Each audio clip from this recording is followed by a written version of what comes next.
This is Hannibal here from thehannibaltv.com with a daily wrestling news update. I'm going up against another live video right now. Jack Kilby interviewing Nova, who was the most recent Great North Wrestling champion. I don't know if he's going to still recognize her as the champion in his version of it starting in the spring of 2023 or not. But he also interviewed Gerald Briscoe earlier today, which I'm about halfway through. And it's interesting watching it, just learning about like how tough you had to be in the tests you had to take just to get into the wrestling business before. And those tests seem to be totally gone. There was a wrestler on here, the John Paz interview, Trey Baxter, that I watched his shoot interview, talking the other day about he tried to do his Spot Fest style in Tennessee and it got no reaction. But in the northern states, there's a lot of smart marks. So they react to like the fake looking spots that don't look like you could ever do those moves in a real fight. But he also had a point. That is a style now. Sadly, there's too much of that on Real Wrestling where they're catering to smart marks. And I actually saw a clip from Ronda Rousey's match in Survivor Series that just looked totally fake and pre-planned. I saw it on Twitter. We are the Hannibal TV on Twitter. But it just reminds me of like why I actually forgot the Survivor Series was on last night. Because you knew Roman Reigns' team was going to win because they're pushing the hell out of Roman Reigns.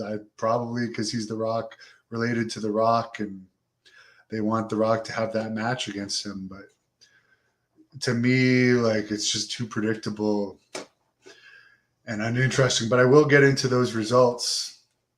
God bless you guys if you like it, though. And War Games without the blood. I mean, I'm not... Like they're making billions of dollars without blood, so why use it? I agree on that. But what's the point of having War Games matches without blood? To me, it's just not interesting. But let me get into the news. Apparently, they're doing a new thing now where they're telling who produced all the matches, which they also never did before, but this is, again, catering to the smart mark audience. Could you imagine, again, Hulk Hogan versus Andre the Giant was produced by Pat Patterson. Macho Man versus Hulk Hogan was produced by Pat Patterson. WrestleMania 5. Could you guys imagine that? Or even Hogan versus the Warrior. I remember the next day of Hogan versus the Warrior at school, because wrestling was really popular back then. Everyone was just in shock because of the drama of that match. As much as people want to say the Warrior sucked, that was a very good match. So was his WrestleMania 7 match. But like no one was saying, oh, I wonder who produced that match. So it's just the business has changed in a bad way, I think. But anyways, Brian Kendrick was apparently getting a tryout as a WWE producer at Survivor Series. And he produced the women's War Game match and the Ronda Rousey versus Shotzi match. Jason Jordan was also a producer. Don't know who he is. And yeah, they bring, and apparently Adam Pearce, Shane Helms, Michael Hayes, TJ Wilson, and Petey Williams were also producing for those shows. By the way, out of the last Dungeon class, TJ was the most successful behind-the-scenes person. Natty was the most successful wrestler. I was the most successful reporter. Just throw that out there.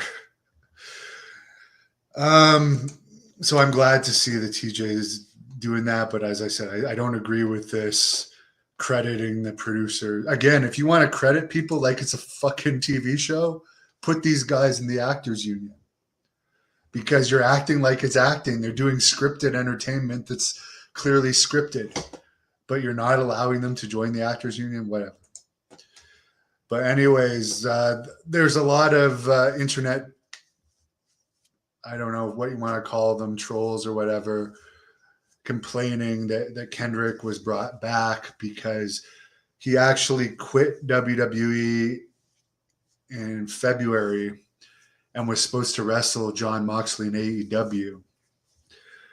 But Tony Khan pulled him off the show due to comments he made more than 10 years ago that a guy named David Bixenspan resurfaced. And I actually watched this.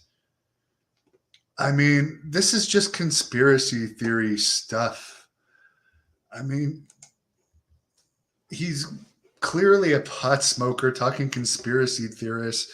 And in 2011, when you're doing these video shoot interviews, you're imagining like very few people are watching them. Now the shoot interviews are free on the internet. So tons of people watch them. I think my interview with Honky Tonk Man is the most watched shoot interview on the internet with almost 4 million views. But like in the old days, people are doing these thinking that like 100 or 200 people are probably going to watch them because people had to pay. And like only the smart marks really wanted to put out the money to order these DVDs.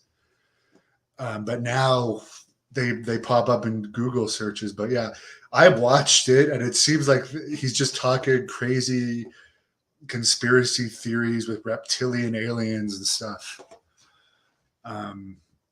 So it's too bad that he lost his livelihood for a year because of that. Because from what I could tell, this is just a pot smoker babbling gibberish.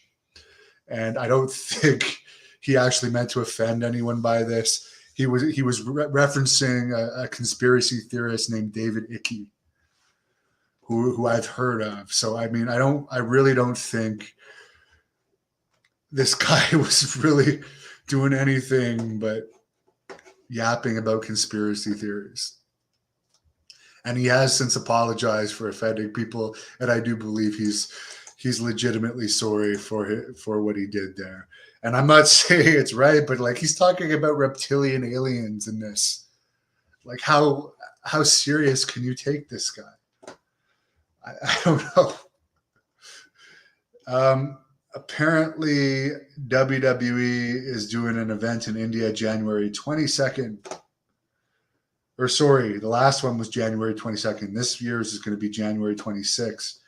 Last year's was done in front of no fans, where Drew McIntyre, teaming with someone named India Shear, defeated Jinder Mahal and the Bollywood Boys. That match was in front of no fans. Now the Bollywood Boys are back wrestling in front of no fans from some of the small town Alberta shows I've seen them on.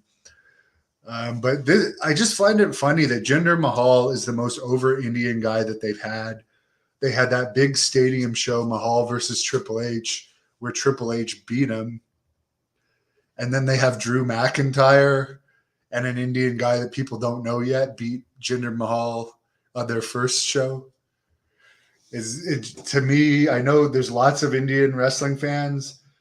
I think the second most after the US is India that watches this channel. So shout out to the Indian wrestling fans. God bless you for all your support. But I don't know. I'm disappointed that they would have Mahal not only job on that big stadium show to Triple H, where they could have made him into a real superstar in India, where I think the great Khali is still the main superstar. I'm surprised they haven't brought him back. But to have him lose to Drew McIntyre, it doesn't even make sense. A Scottish guy beating an Indian guy on his Indian pay-per-view. In other results from the Survivor Series, Team Blair defeated Team Damage Control via pinfall. AJ Styles, who I once beat 2 times in one night back when he was New Japan champion, defeated Finn Balor, who to me is overrated. Austin Theory defeated Seth Rollins and Bobby Lashley. I hate to see Bobby Lashley basically getting squashed by Lesnar. And then another smidget type guy, Austin Theory, mini John Cena, defeats both Rollins and Lashley. So it looks like Lashley's push is gone. The Ronda Rousey defeated Shotzi via submission to retain the title. That's the one that I saw where they did this really fake looking spot on the outside. And by the way, I did see something cool the other day. I looked up Rick Steiner versus Chase Tatum, and he did some shoot stuff in their WCW match. And like, it was just so entertaining because you didn't know if like this was a real shoot and this guy pissed Steiner off, if Steiner was roughing him up, or if this was planned. To me, I'd rather see that with someone like Rousey roughing up someone like this Shotzi rather than doing these fake looking spots. Team Bloodline defeated Team Brawling Brutes. Who couldn't have predicted that one?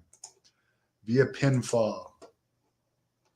Which, by the way, a guy that helped break Sheamus in said that that Sheamus has blocked Irish talent from getting in WWE. He's been in there since like 2008, 2009, and from last thing I heard, he was making over $2 million a year.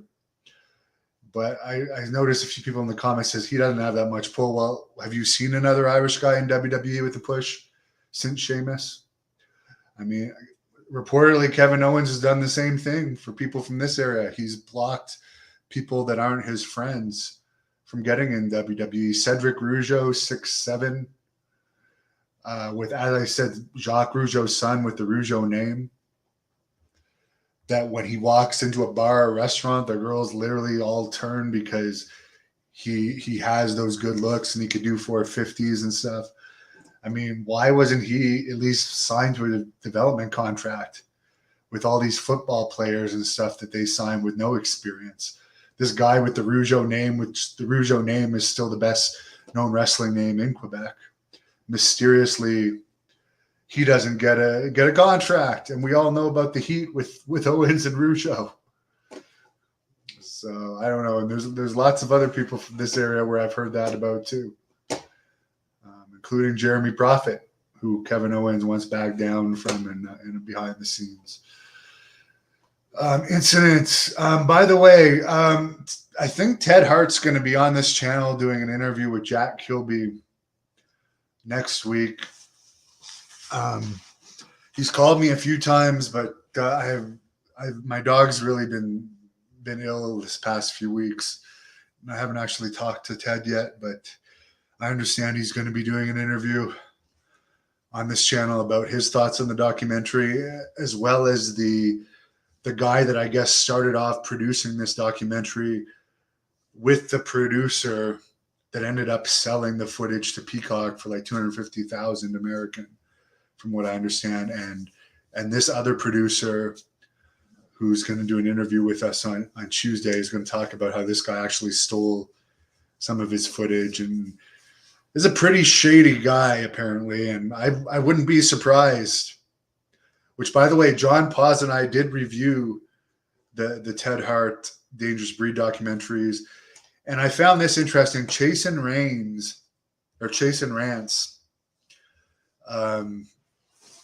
where Ted's ex-girlfriend that went missing was training with, wrote a comment on my review with John Paz. And they were making it seem like they were doing like gay fetish videos and these really sexual videos, but they showed Ted doing like some sort of gay fetish wrestling video. And Chasen says here that they don't shoot customs like that. And that content where they showed Teddy doing the gay fetish stuff was through a company called Wrestler for Hire. Because at one point they're trying to insinuate that Team Vision Dojo had something to do with the girl that went missing. But in the end, they also revealed that she moved to Miami at one point before she disappeared. She was in and out of jail. She had kids at home that she obviously didn't care about. she'd rather be a stripper in Miami than go back to Canada. They can use the excuse she didn't have a passport all you want. You cannot deny a Canadian citizen entry into Canada. It's not possible. If you have your documents lost or stolen, they might hold you until they could get the information to prove you're Canadian. But they're not going to be like, you don't have a passport. You're stuck in the U.S. to be an illegal immigrant in the U.S. It just doesn't work that way. So, and it did come out then when the Samantha Fiddler girl was released from prison, Ted was in California, not Florida. So, well, we all admit he's a controversial guy. How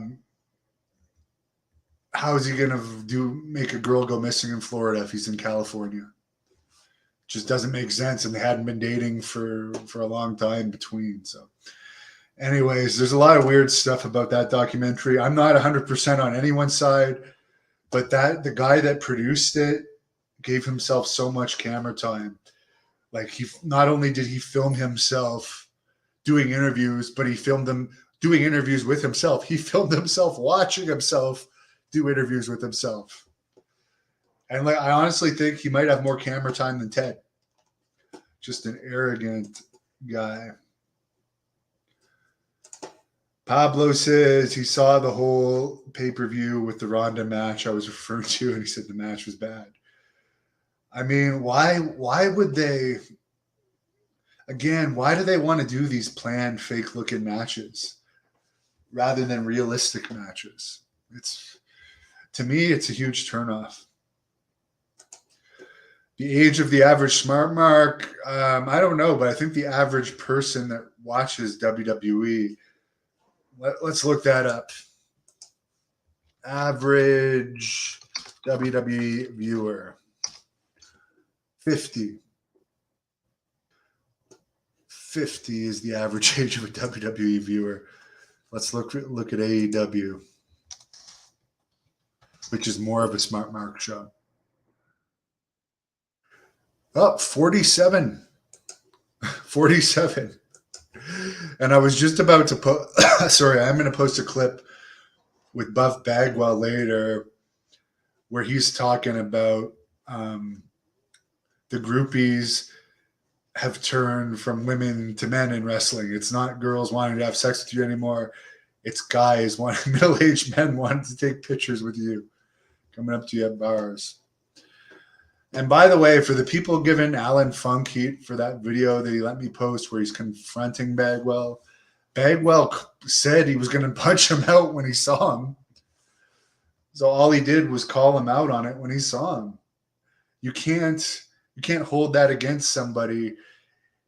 They use their platform to trash you and insult you and say they're going to beat you up, and then when you confront them, they look down at their phone with the trembling hand, which is probably either from drugs or like shitting himself while he's shaking his hand like that.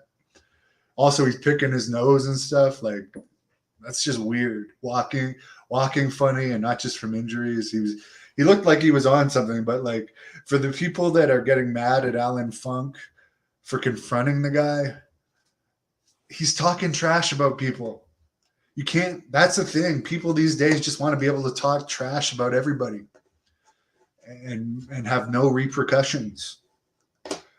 Honestly, a lot of the people that have talked trash about me, let's see what happens if I ever run into some of these people.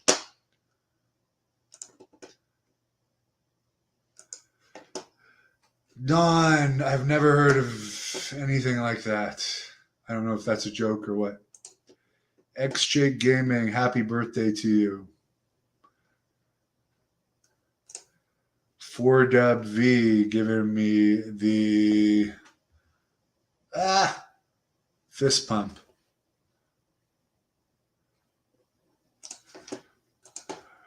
War Bookkeeper, Austin, I don't care about the small wrestlers. I'm sorry if you do, but good for you if you do. I'm not hating on you, actually. I'm not hating on him. I'm a 6'4", 270 to 280 pound guy. I don't want to see little guys. I want to see larger than life people that I don't think I could beat up in 5 seconds. I'm sorry. I also like girls wrestling because the girl wrestlers are attractive for the most part. Um, so yeah, sorry. I think Austin Theory is overrated and they're shoving him down people's throats. And yes, he's far smaller than John Cena. And there's the wrestlers in the old days, even if they weren't like Mad Dog Vachon was small. I think he was 5'9" or something, but he was crazy. He had this crazy look and aura about him. I mean, if Austin Theory walks into a restaurant, unlike Cedric Rougeau, the whole restaurant isn't going to turn and say, "Oh my God, who is this guy?" Kevin Owens walks into a restaurant, he looks like a cook. So, like, that's just the magic of wrestling gone.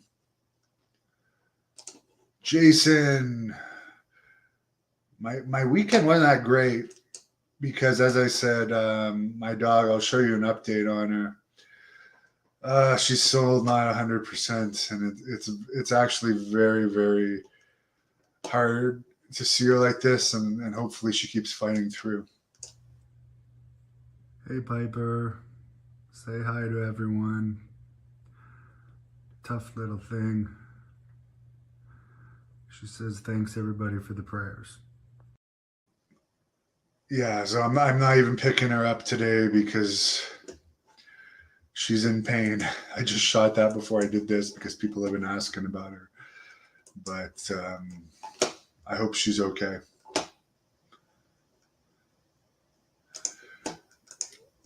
Where bookkeeper, do I think Bagwell did not get a fair shake in WWE? In my dealings with him, he was unreliable. When I planned that shoot interview with him, he canceled on it twice, and then the third time he was like 20 minutes late. And then when I actually got him on camera, he actually said, "Hey, this is pretty good for me only being 20 minutes late." So WWE, apparently he didn't show up to a show and he got his mother to call in sick. And like when you're first jumping into a company, you got to at least until you get over with a new company, like behave yourself and make your bookings. And he also got into it with Shane Helms in the back. If he had been reliable and shown WWE that if they pushed him, he would show up to his bookings and not cause trouble backstage. I mean, seriously, how long was he there getting into a backstage thing with Helms? So I think that's probably why they need people that are reliable for their company. And WCW would let people show up late. They were much more slack about no shows and stuff. And I think it just rubbed WWE the wrong way. And then he's had this whole reputation on the indies as being a drug user and having alcohol issues. So maybe if he had done like Eddie Guerrero did, once Eddie got himself clean, he then went on the indies and like had a ton of good matches and got over and shown he could draw on the indies. And then WWE took him back. Maybe it would have worked for him, but he expects to get everything handed from him. The the World Class Championship Wrestling Tales from the Territories is good. I haven't seen it yet. Jason, yeah, I would say Bagwell was under the influence of something. And for the people that like scolded me for putting him on camera under the influence, I had already paid him, and as I said, Bagwell's hacking into my system here. He no-showed the first two interviews, so it's like I wouldn't even know if he was going to make the third. So yeah, if you've already paid someone and you don't, and you finally get them, and they may or may not be under the influence, he had a black eye and was acting weird. You take what you can get. I hope he go. I'm not saying that. I'm not saying that addiction is not a horrible thing, and I hope that this time he can actually get through recovery. I did watch an interview with him recently where he said he was training at DDP's 4 or 5 times a week. Then on his days off, he was rushing home to get back on stuff. So for his days off, he was using again. But apparently he got himself back on track, and I honestly hope he can. I don't wish bad on him. I really don't. I don't wish bad on anybody.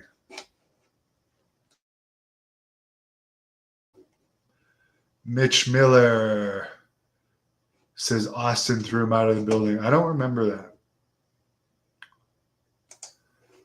Cryan said the Stampede Wrestling was his favorite Tales from the Territories. That was my favorite from what I've seen so far too. But again, I was from that territory, so I probably thought it was interesting, and I'm a bit of a historian on it myself. So yeah, hope everyone has a good night. Check out that Gerald Briscoe interview from earlier today and the Nova interview that I'm sorry I went head to head with now, but my dog has had me worried lately. I have not been sleeping well, and I'm going to try and go to bed early tonight, so I didn't want to stay up until that interview was done. So wish everyone a wonderful weekend. Hope everyone had a good Thanksgiving in the U.S. God bless you too, Bill. Appreciate your support. Thank you for watching the Hannibal TV. Please like this video if you enjoyed it, and click the subscribe button to not miss any of our latest shoot interviews, match videos, or news updates.